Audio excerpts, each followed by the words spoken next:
Notre Père, nous te bénissons. Nous te bénissons en ce jour. Nous te bénissons en ce lieu. Nous te rendons toute la gloire, celle qui est due à ton rang. Nous te rendons toute la gloire, celle qui est attachée à ton palais. Laisse que ton nom soit sanctifié. Nous nous mettons à part en ce lieu pour célébrer ton nom, pour entendre de ta part et pour communiquer ta pensée. Laisse que par le Saint-Esprit, que ta volonté s'accomplisse en ces lieux. C'est dans le précieux et puissant nom de notre Seigneur Jésus-Christ que nous avons ainsi prié et reçu, et nous disons Amen. Gloire à Dieu. Que le bon Dieu soit béni.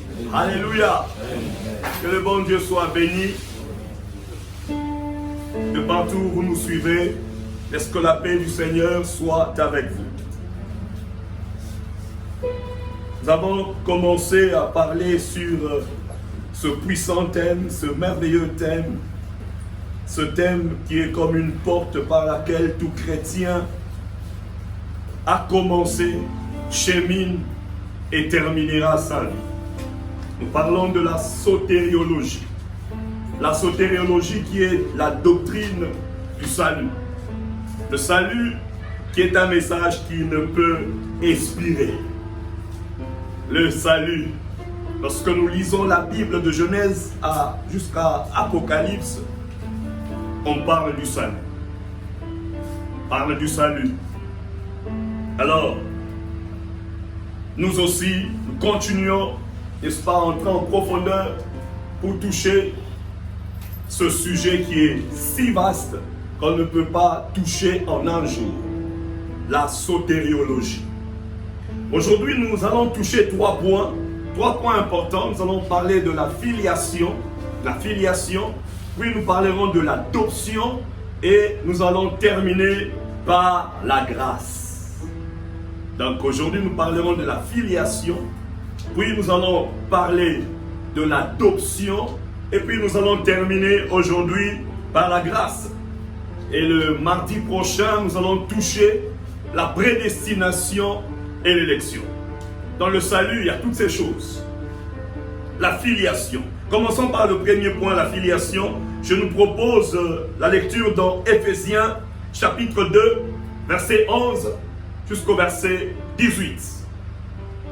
Éphésiens, ou l'épître de Paul aux Éphésiens, dans son deuxième chapitre, nous commençons à partir du 11e verset jusqu'au 18e verset. Prenez votre Bible, vous avez votre téléphone, ouvrez le téléphone, votre ordinateur, là où il y a la Bible, ouvrez, lisons dans Éphésiens, chapitre 2, verset 11 jusqu'au verset 18.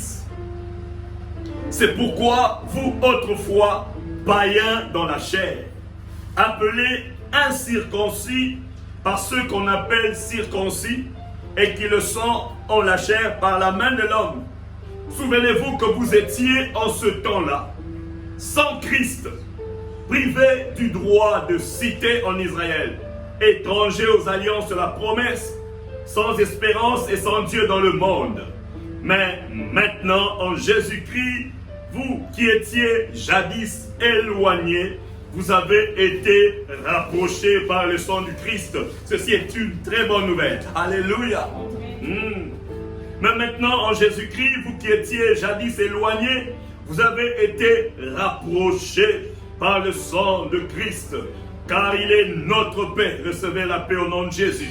Il est notre paix. Lui, des deux, n'en a fait qu'un. Et qui a renversé le mur de séparation, l'inimitié ayant anéanti par sa chair la loi des ordonnances dans ses prescriptions, afin de créer en lui-même avec les deux un seul homme nouveau, en établissant la paix et de les réconcilier l'un et l'autre en un seul corps, avec Dieu par la croix, en détruisant par elle l'inimitié. Il est venu annoncer la paix à vous qui étiez loin. Recevez la paix au nom de Jésus. Et la paix à ceux qui étaient près, car par lui, nous avons les uns et les autres. Alléluia. Gloire à Dieu. Quel merveilleux texte. Comme nous l'avions déjà annoncé, nous allons toucher 3 points. La filiation. Nous allons parler de la filiation, de l'adoption et de la grâce. Commençons par la filiation. Déjà par le mot filiation, nous voyons le lien qui unit un individu à son père.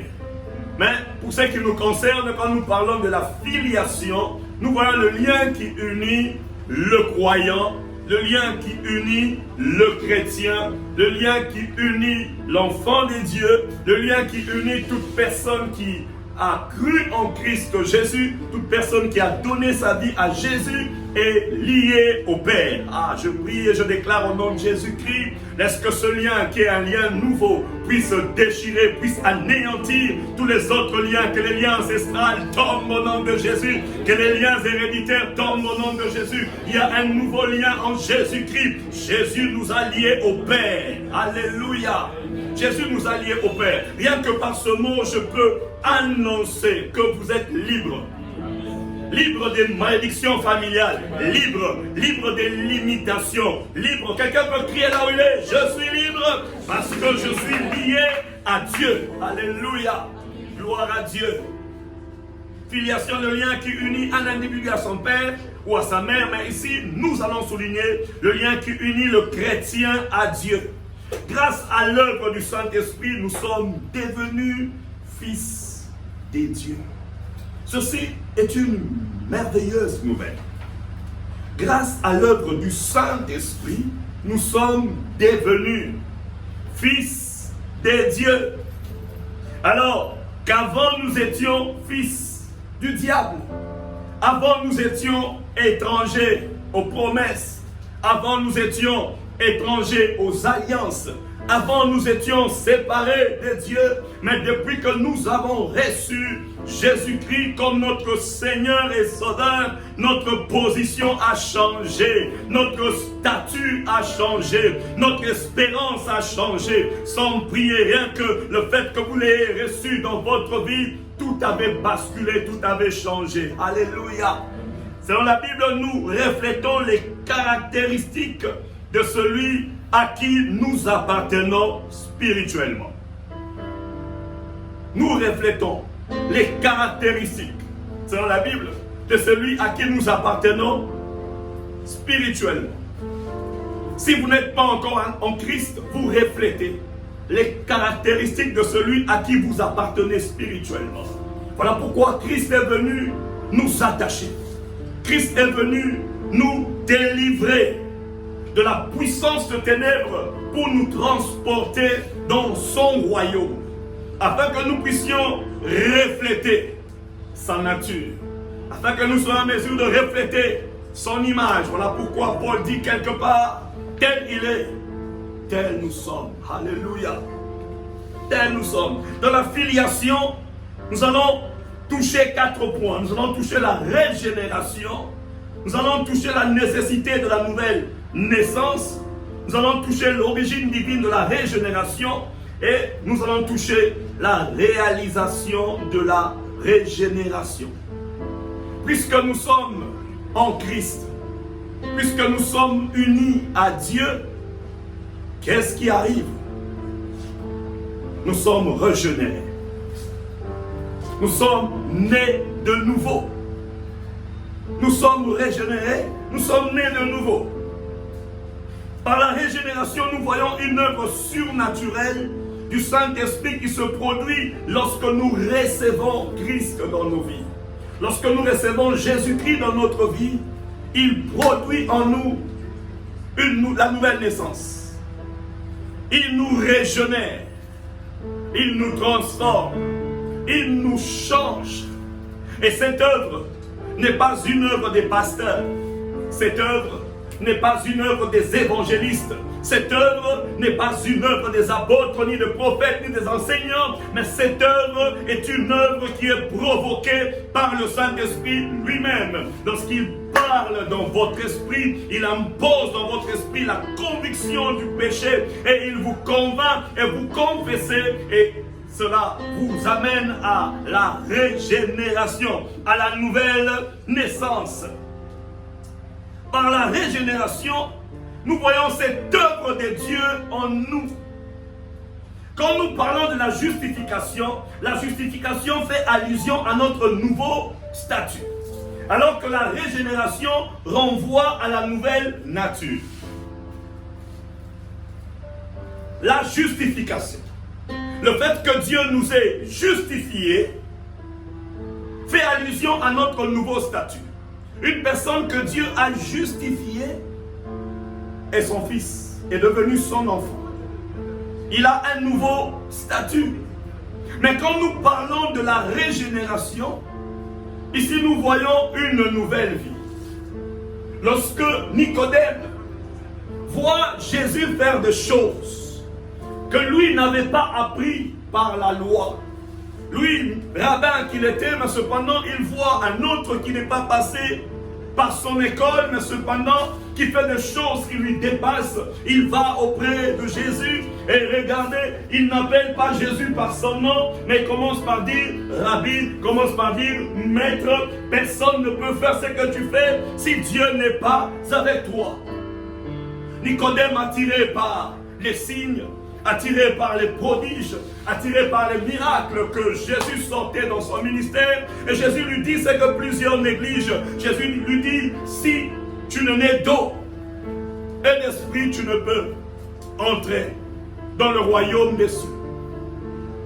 Si tu ne nais d'eau et d'esprit, tu ne peux rentrer dans le royaume des cieux. Et il se regarde, il dit, mais comment? Avec mon âge, comment je peux retourner dans le ventre de ma mère? Remarquez que la régénération est une action, est une œuvre qui est produite par le Saint-Esprit lui-même. La régénération est au-delà de tout entendement. Ce n'est pas en faisant la théologie que vous allez maîtriser la doctrine de la régénération. Personne ne sait quand est-ce que Dieu change une personne. Personne ne peut nous dire exactement à quelle heure, à quelle heure exacte il avait changé. Pourquoi? Parce que c'est une œuvre qui échappe qui échappe à l'entendement humain. C'est Dieu qui régénère. C'est une œuvre qui est causée, produite par Dieu lui-même. Au moment de la conversion, nous recevons une nouvelle nature. Une nouvelle nature. Au moment de la conversion, le jour où vous avez reçu Jésus-Christ comme votre Seigneur et Sauveur, vous avez reçu automatiquement une nouvelle nature.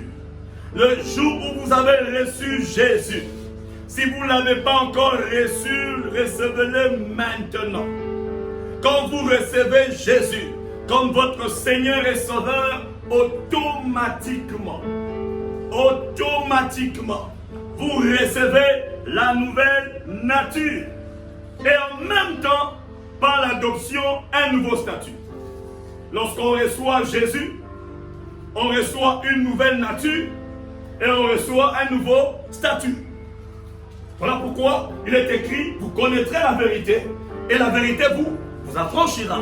Lorsque vous vous sentez réclamé par l'oppression, il suffit de dire non, non, non, non. Vous réclamez celui qui était déjà mort à la croix de Golgotha. Celui que vous voyez a un nouveau statut. Celui que vous voyez est une nouvelle créature. C'est comme ça que tu peux te débarrasser de n'importe quelle culpabilité. Car Dieu ne regarde pas tes œuvres, mais Dieu regarde son œuvre à la croix de Golgotha. Aucun péché ne peut empêcher au sang de Jésus de te purifier. Aucun péché ne peut empêcher au sang de Jésus de te libérer.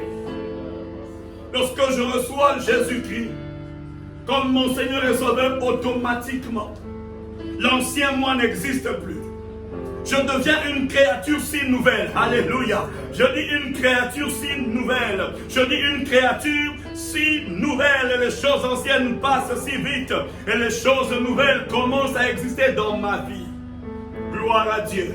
Au moment de la conversion, nous recevons une nouvelle nature en même temps par l'adoption un nouveau statut. Retenez cela.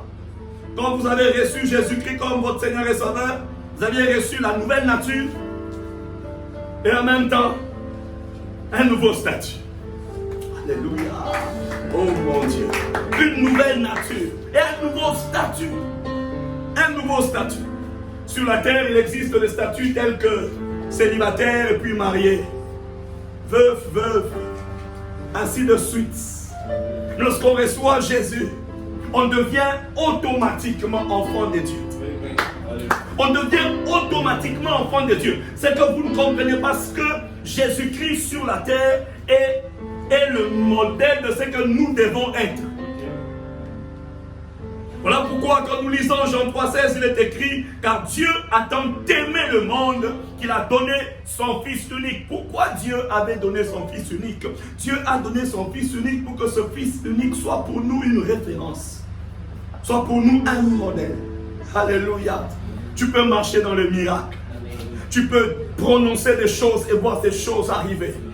Parce que le Christ que tu as vu marcher sur la terre, c'est le modèle de ta réalité, le modèle de ta vie, le modèle de ce que tu devrais être et que tu dois être. Voilà pourquoi, bien-aimé, ne passe pas ton temps à te comparer aux voisins. Compare-toi à Christ. Ne te compare pas aux voisins. Compare-toi à l'homme de Galilée, l'homme qui marchait sur cette terre. Regarde le niveau où il a opéré. Et tu peux aussi commencer à prier. Tu peux demander ces choses en prière et soupirer. Tu verras ces choses arriver dans ta vie. Alléluia. Lors de notre conversion, nous avions eu une nouvelle nature et en même temps un nouveau statut. La régénération peut aussi être appelée la nouvelle naissance, la vie éternelle, la résurrection spirituelle, un nouvel homme, une nouvelle création. La régénération peut aussi être appelée la nouvelle naissance, la vie éternelle, la résurrection spirituelle, un nouvel homme ou une nouvelle création. Donc quand tu parles de la régénération n'est pas différente de la nouvelle nature. Ce n'est pas différent de la vie éternelle. Ce n'est pas différent de la résurrection spirituelle. Quand nous parlons de la résurrection spirituelle, je sous-entends l'homme qui était mort spirituellement, qui rencontre Jésus et qui ressuscite. Son esprit ressuscite. C'est ce que nous appelons la résurrection spirituelle. Nécessité de la nouvelle naissance.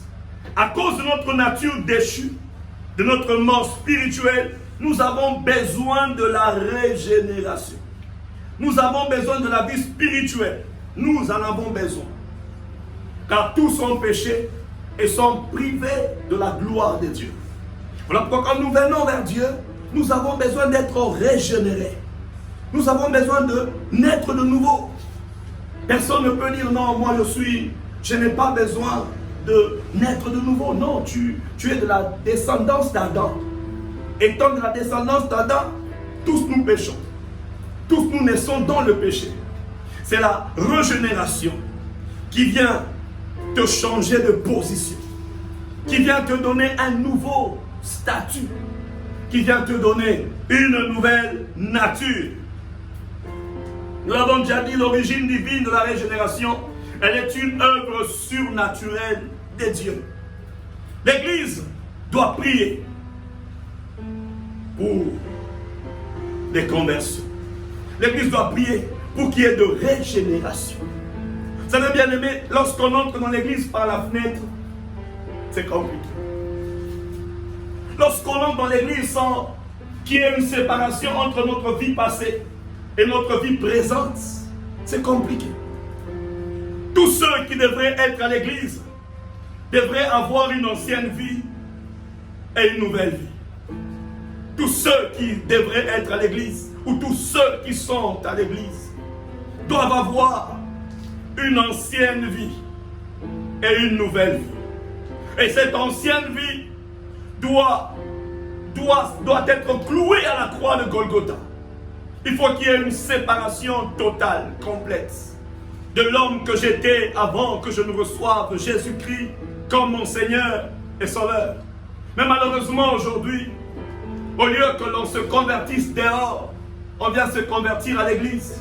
Et il y a même certains qui ne se convertissent toujours pas, mais étant à l'église, ayant des problèmes de pardon, mais étant à l'église, ne confessant pas ses péchés, mais étant à l'église.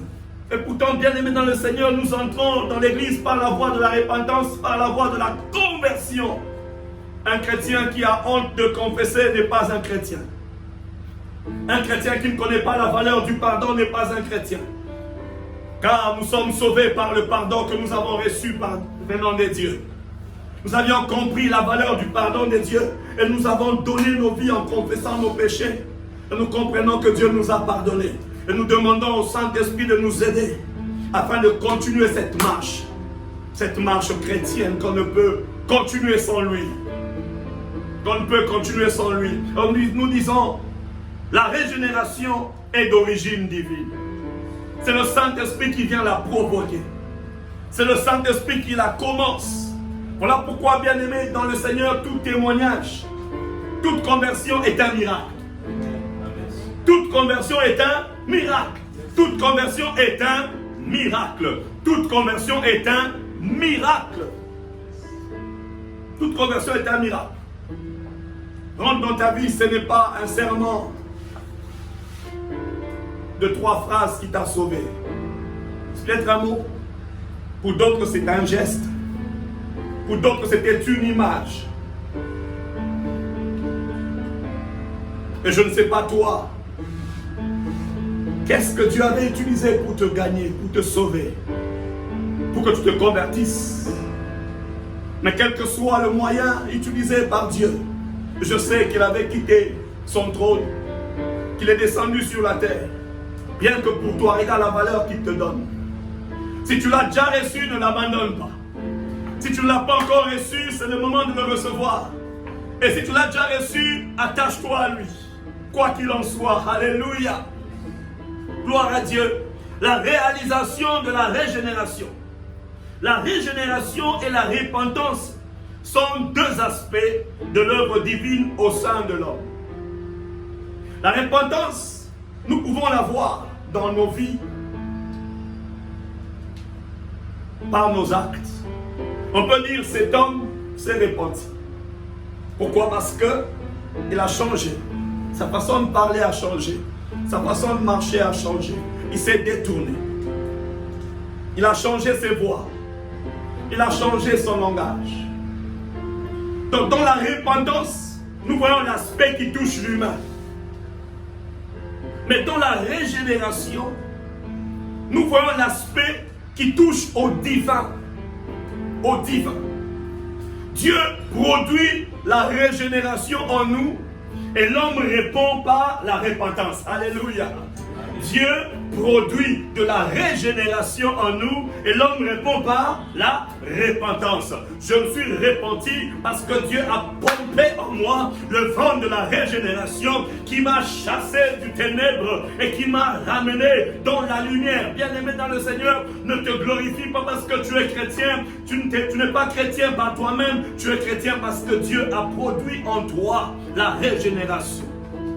Et il faut prier pour que les autres qui sont restés dans les ténèbres te suivent. Alléluia. Gloire à Dieu. Gloire au Seigneur. La repentance touche aux aspects humains, mais la régénération touche au point, aux aspects divins.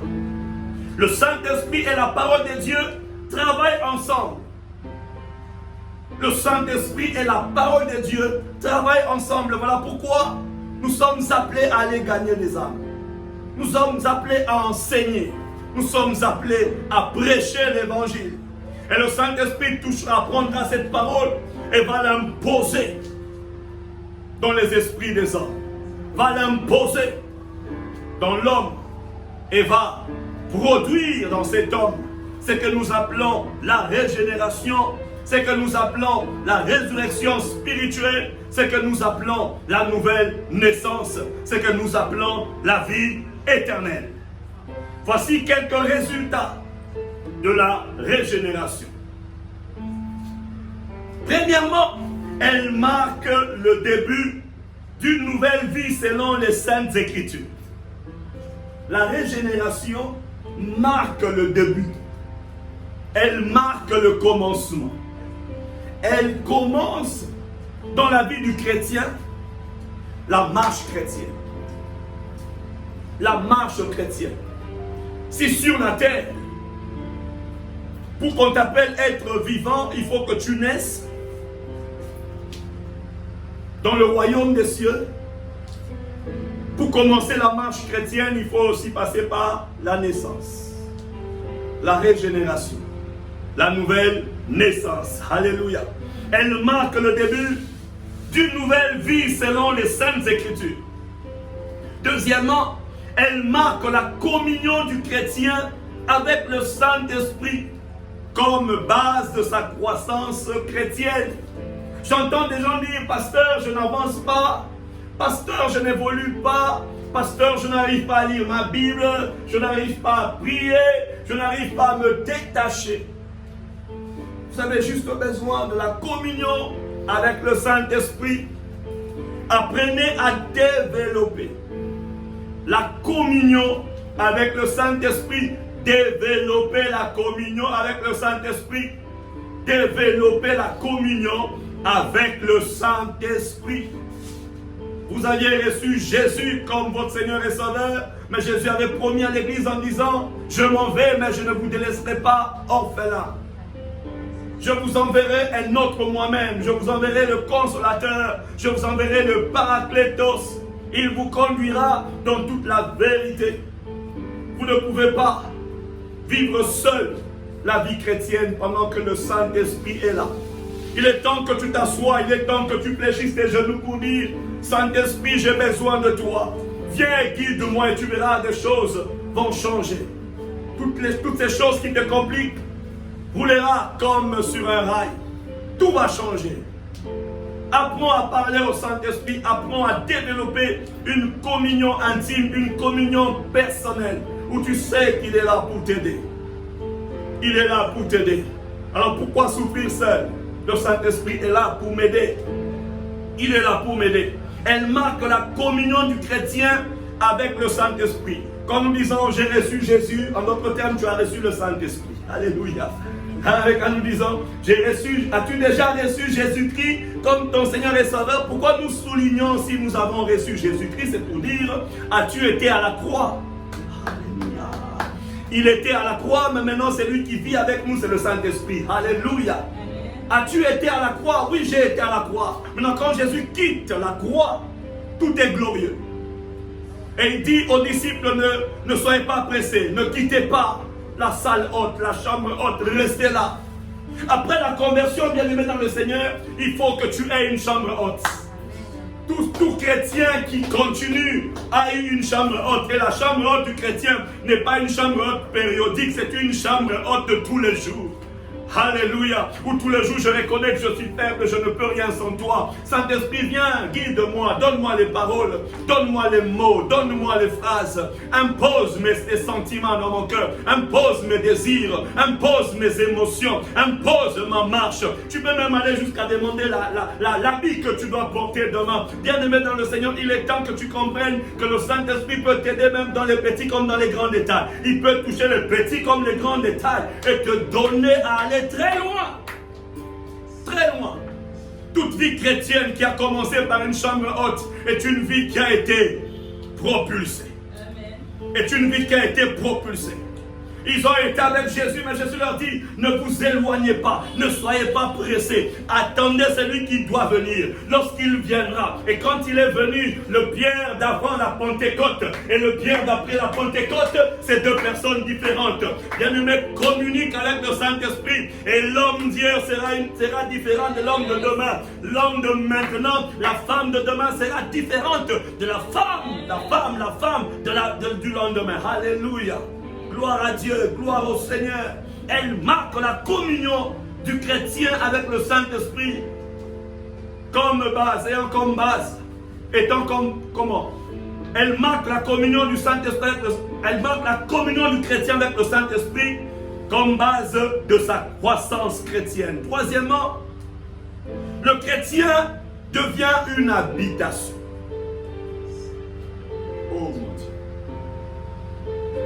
Cette leçon est une leçon de délivrance. Le Saint-Esprit en vous ne peut pas cohabiter avec des démons. Amen. Le chrétien devient une habitation du Saint-Esprit.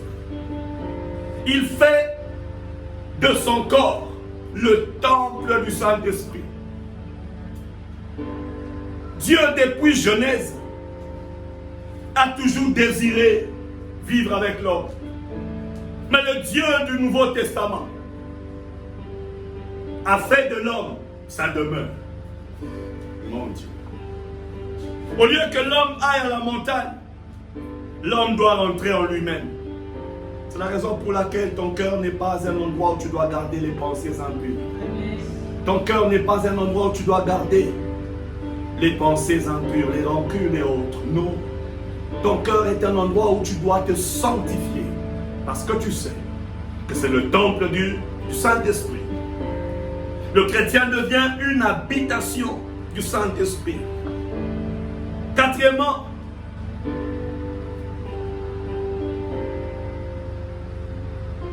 j'aimerais souligner ceci. Il existe trois entités à l'intérieur du chrétien. Dans le chrétien, il y a l'homme nouveau. Dans le chrétien, il y a l'homme ancien. Et dans le chrétien, il y a le Saint-Esprit. Regardez le combat de l'apôtre Paul.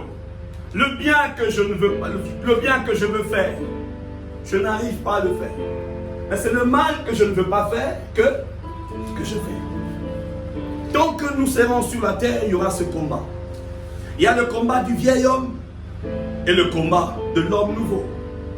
Alors quand tu remarques ce combat, ne doute pas de ta conversion. Alléluia. Amen. Quand tu remarques ce combat, quand tu remarques cette lutte, ne doute pas de ton combat. Mais prends ton javelot pour faire le vrai combat, le combat de la foi. Lorsque tu remarqueras le vieil homme essayer de prendre le dessus, tu n'as qu'à lui dire, tais-toi.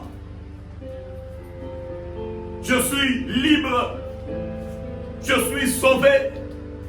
Je ne suis plus sous la condamnation. Dans l'homme, il y a ces trois entités. Le Saint-Esprit n'est pas l'homme nouveau dans l'homme, non. Le Saint-Esprit est une troisième entité dans l'homme.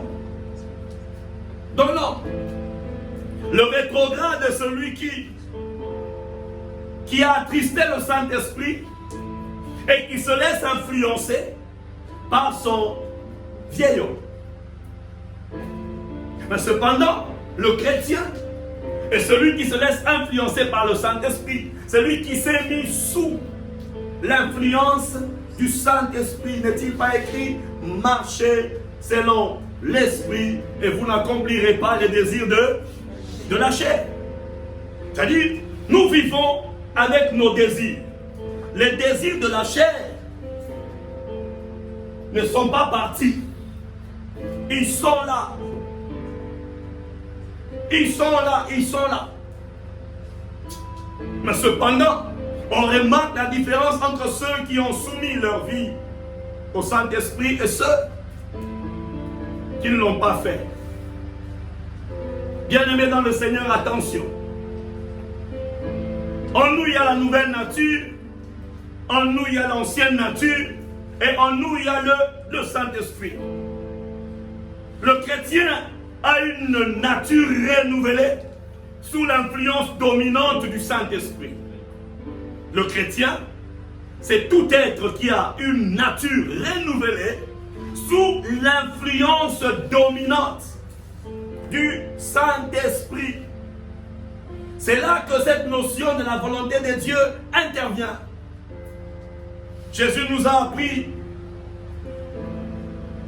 que quand nous prions, on doit dire que ta volonté soit faite sur la terre comme au ciel.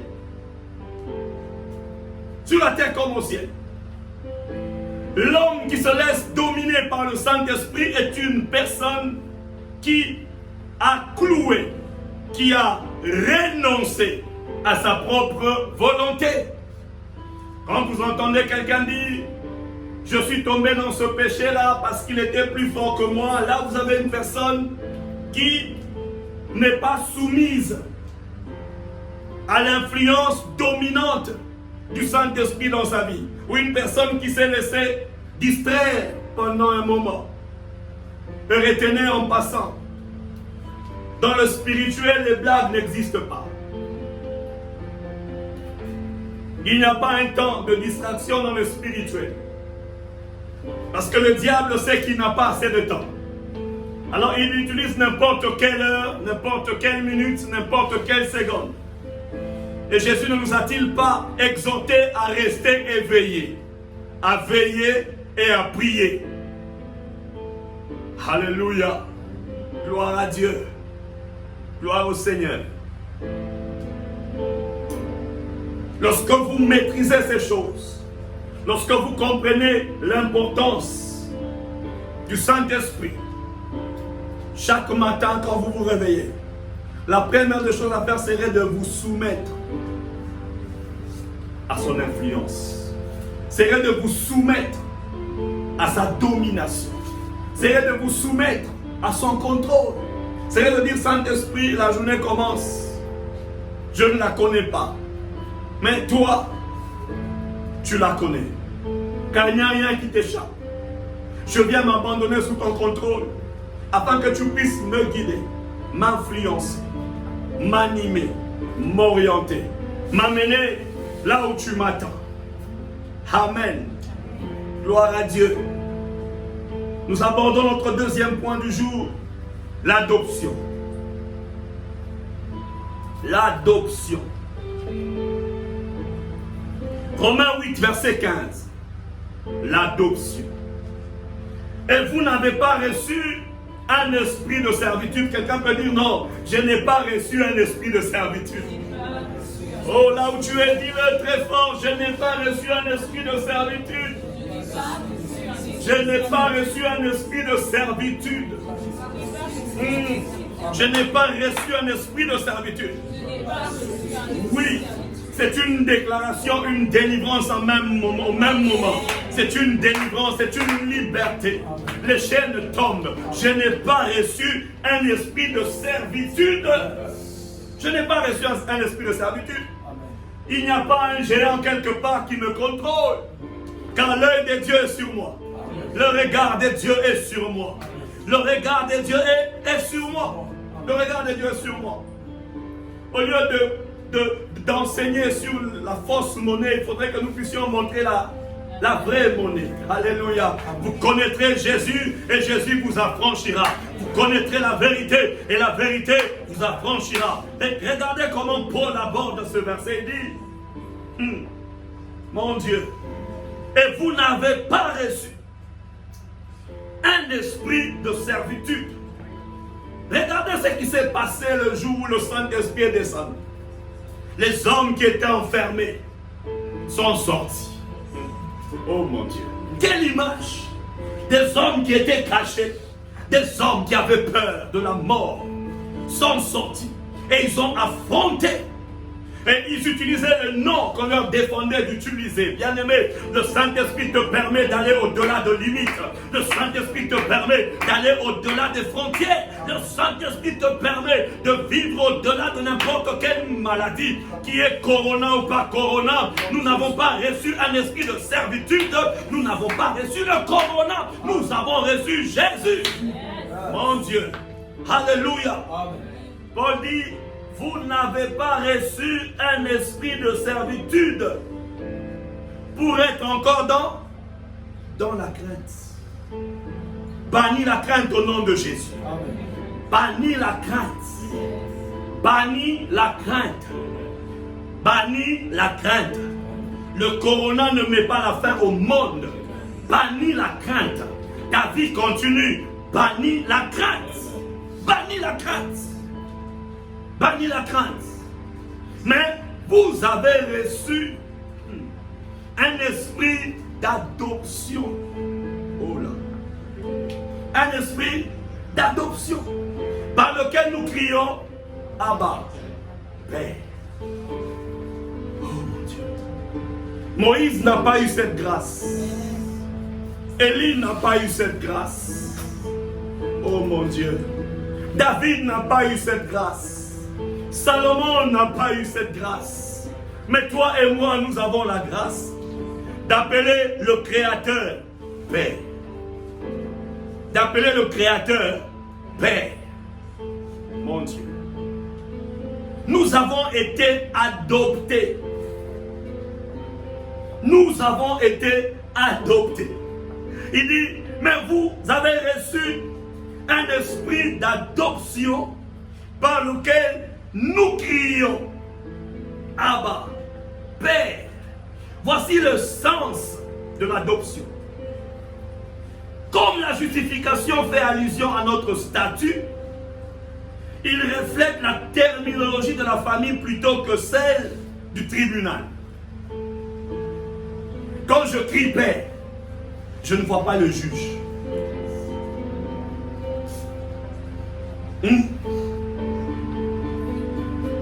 Mon fils aime faire ça à l'école.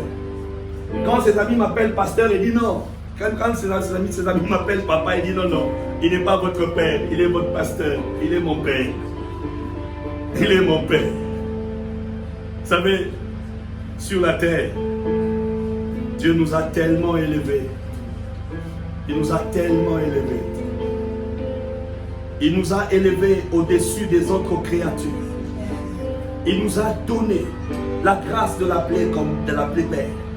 C'est une grâce d'appeler le Créateur comme Père, de l'appeler Père. C'est une grâce de l'appeler Père. C'est une grâce. C'est une grâce. Lorsque je regarde les cieux, lorsque je regarde la terre, je peux frapper ma poitrine et dire, tout ce que je vois appartient à mon Père. Tout ce que je vois appartient à mon Père.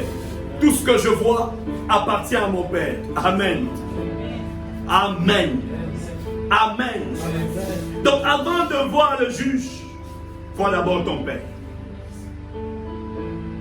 Vois ton Père. Et je vais dans cette histoire du fils prodigue. Cet enfant qui avait pris l'héritage de son père, qui est allé gaspiller. Lorsqu'il est rentré en lui-même, il s'est dit, dans la maison de mon père, alléluia, dans la maison de mon père, n'aie pas honte de rentrer, viens, si tu étais parti, rentre dans la maison de mon père. Quand tu dis, mais moi Dieu ne m'exauce pas, pourquoi Dieu ne t'exaucerait? Pourquoi il ne peut pas t'exaucer? Il t'a créé à son image, à sa ressemblance, et il te donne l'opportunité, il te donne la grâce de l'appeler Père. De l'appeler Père. Tout père responsable, c'est différencier la voix de son enfant. Tu peux en avoir autant, mais quand tu vis avec tes enfants, tu sauras que celui qui a pleuré là, c'est elle. Il nous connaît chacun par nos noms. Il te connaît très bien. Alors dans l'idée, dans la pensée de l'adoption, Dieu nous a greffés à sa famille. Il nous a greffés à lui. Il nous a greffés à lui. Dans la filiation à l'époque du Christ, étant le Fils unique, il a le seul droit absolu de partager tout ce que le Père a. Ici, quand nous parlons de la filiation, Jésus sur terre, lorsqu'il lève les yeux, il s'adresse au Père. Pour ressusciter Lazare, il s'adresse au Père. Pour multiplier les pains, pour multiplier les poissons, il s'adresse au Père. Il nous a donné un modèle. David a dit, je lève mes yeux vers les montagnes. D'où me viendra le secours? Le secours me vient de l'Éternel, qui a fait le ciel et la terre. Mais si je prends dans le Nouveau Testament, le même psaume de David, je dirais, je lève mes yeux vers les montagnes. D'où me viendra le secours? Le secours me vient de mon Père. qui a fait les cieux et la terre. Car l'Éternel, c'est vague. Mais mon Père, il n'y a pas plusieurs pères. Il n'y a qu'un seul Père. Tu as un Père sur la terre et tu as un Père dans les cieux. Alléluia. La filiation de chrétiens, ayant été adoptés dans la famille de Dieu, sont devenus les co-héritiers avec leurs frères aînés. Nous sommes devenus les co-héritiers. Les co-héritiers avec Jésus-Christ. Voilà pourquoi je refuse toute pression démoniaque. Car par la croix, je suis devenu co-héritier avec Jésus-Christ. Et Jésus pouvait dire aux disciples, vous marcherez dessus les scorpions, ces serpents, et rien ne pourra vous nuire. Pourquoi? Parce que vous êtes devenus co-héritiers avec moi. Et il a dit encore que nous ferons des œuvres plus grandes que ce que lui a fait. Pourquoi? Parce que nous sommes devenus co-héritiers avec lui. Alléluia. Co-héritiers avec lui. À l'époque des patriarches, un enfant adopté pouvait hériter, pouvait même devenir propriétaire des biens de son père qu'il avait adopté après sa mort. Quand nous sommes allés à la croix, il nous a greffés à sa famille. Il nous a adoptés. Et nous sommes devenus libres. Il n'y a plus de condamnation pour ceux qui sont en Christ Jésus. Alléluia. Alléluia. Plus de condamnation. Et le dernier point d'aujourd'hui, la grâce. La grâce. La grâce, comme nous le savons, signifie fondamentalement la faveur non méritée. Non méritée. Quand je me mets devant Dieu, je reconnais que je ne mérite rien. Je ne mérite rien. Je ne fais rien pour croître. Je ne fais rien pour avoir les cheveux sur la tête. Je ne fais rien pour respirer. Je ne fais rien pour marcher. Je ne fais rien. Tous mes grâces. Sauvé par la grâce. Quand tu entends le mot grâce, vois des choses que tu ne mérites pas. On ne méritait pas d'être appelé enfant de Dieu. On ne méritait pas d'avoir Dieu comme Père. Mais par sa grâce, il nous donne ce privilège d'élever nos mains qui hier étaient sales. Mais quand nous le levons, ce n'est pas nous qu'il voit. Il voit son Fils. Il voit le sang de son Fils qui avait coulé. La grâce est l'exact opposé du mérite. La grâce est l'exact opposé du mérite. La grâce est l'exact opposé du mérite.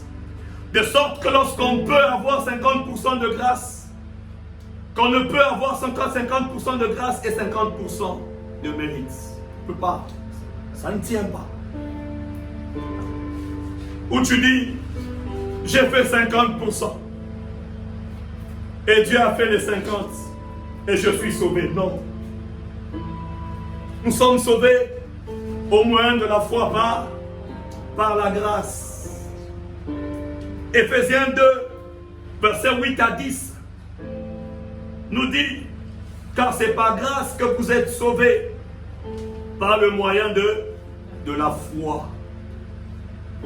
C'est par grâce que je suis sauvé, par le moyen de la foi. Cela ne vient pas de vous, c'est un don de Dieu. Ce n'est pas le fruit d'œuvre que vous auriez accompli. Personne n'a donc de raison de se vanter. Ce que nous sommes, nous le devons à Dieu. Car par notre union avec Jésus-Christ, Dieu nous a créés pour une vie riche d'œuvres bonnes qu'il a préparées à l'avance afin que nous les accomplissions. Amen. Mais le salut est par grâce. Alors il ne repose pas sur les œuvres, sinon la grâce cesserait d'être une grâce. Arrêtez de dire, moi j'ai fait ça pour Dieu. Moi j'ai fait ça pour Dieu. Moi j'ai fait... Non. Tout ce que nous faisons pour Dieu n'est rien par rapport à l'œuvre de la croix. N'est rien. Ce que nous faisons pour Dieu, nous le faisons par la foi. Nous le faisons par la foi. C'est notre foi qui nous envoie à répondre à l'œuvre salvatrice, à l'œuvre de Golgotha, qui ne cesse de nous réclamer, qui ne cesse de nous attirer, qui ne cesse de nous travailler, qui ne cesse de nous former. Alléluia! La grâce indique l'attitude de Dieu envers le pécheur. Par la grâce, on peut comprendre l'attitude de Dieu. Malgré notre rébellion, Dieu continue à nous aider. Dieu continue à nous sauver. Dieu continue à nous délivrer. Quelqu'un m'a demandé, pasteur, Dieu pardonne jusqu'à combien? Est-ce qu'il y a des moments où Dieu se fatigue de pardonner? Dieu ne se fatigue pas. Mais seulement, si Jésus-Christ revient et te trouve dans le péché, tu restes. Dieu ne se fatigue pas de pardonner. Le pardon est lié à sa nature. Le pardon est lié à son être. Mais il reviendra comme un voleur. S'il revient et qu'il te trouve dans le péché, tu restes. Tu restes. La grâce est souveraine. Elle est liée aux intentions de Dieu en matière d'élection. La prochaine fois, nous parlerons de la prédestination et de l'élection. La grâce est souveraine. Elle est souveraine. Elle est souveraine. Alléluia. Elle est souveraine. Là où vous êtes, fermez vos yeux, je vais prier. Nous allons prier ensemble. Nous allons prier ensemble. Gloire à Dieu. Gloire au Seigneur. Pendant que je prêchais, ton cœur battait. Et tu attendais ce moment pour dire, lorsqu'il va faire cet appel, je vais répondre. Car j'ai compris que je peux maintenant recevoir Jésus-Christ comme mon Seigneur et Sauveur. Si c'est ton cas, là où tu es, tu mets juste ta main droite sur ton cœur. Et tu vas répéter après moi. Tu vas faire après moi cette prière. Cette prière de foi. Seigneur Jésus,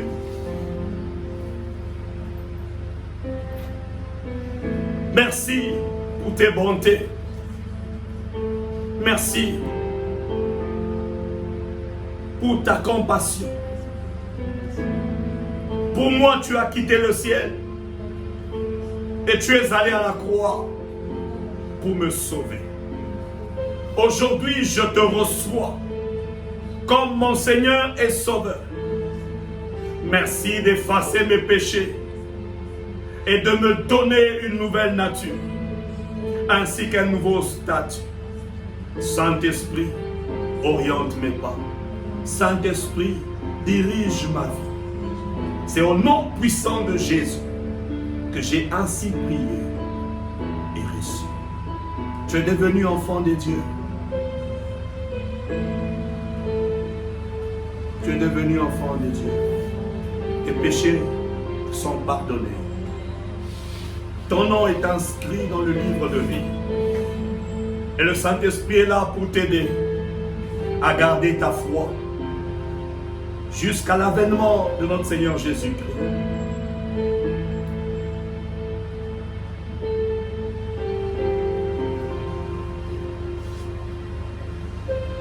Tu es là. Tu es prêt à abandonner. Le vieil homme te réclame jusqu'à te convaincre que tu es un faux. Il t'a persuadé, tu as compris que tu es dans le faux.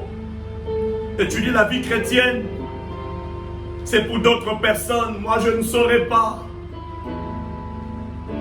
Le Saint-Esprit me dit de te dire qu'il est venu sur la terre pour toi. Donne-lui ta main. Fais-lui confiance. Elle va t'aider dans cette marche chrétienne. Il va t'aider dans cette marche chrétienne. Ne recule pas, n'abandonne pas. Ne retourne pas en arrière. Tu avais déjà donné ta vie à Jésus-Christ et tu ne cesses de rencontrer des luttes. Le Saint-Esprit est venu pour toi. Fais-lui confiance. Donne-lui ton cœur.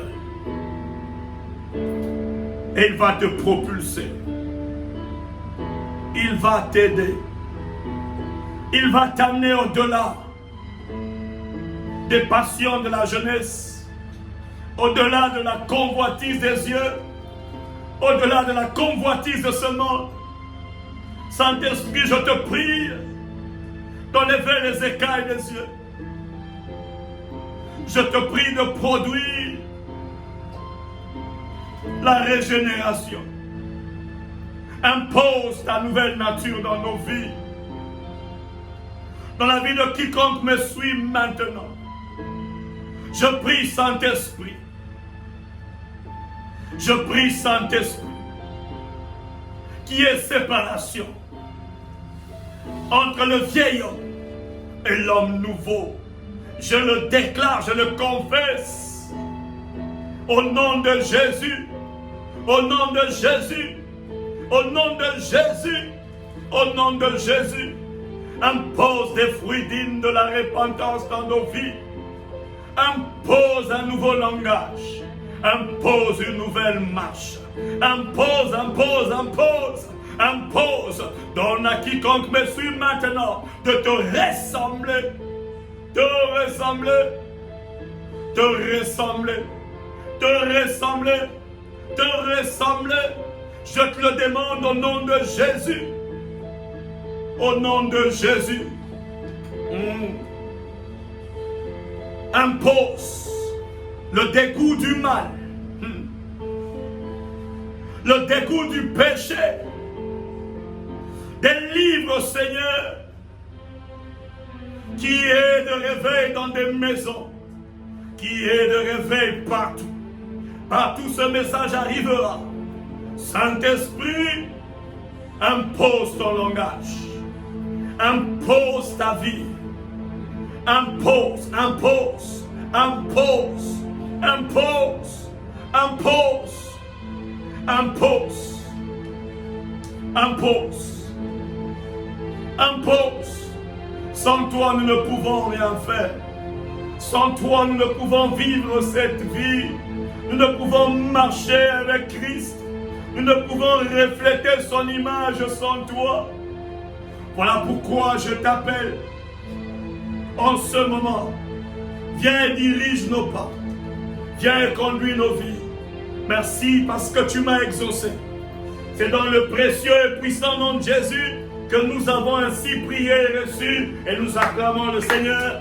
Et nous donnons gloire à Dieu. Alléluia. Et nous donnons gloire à Dieu.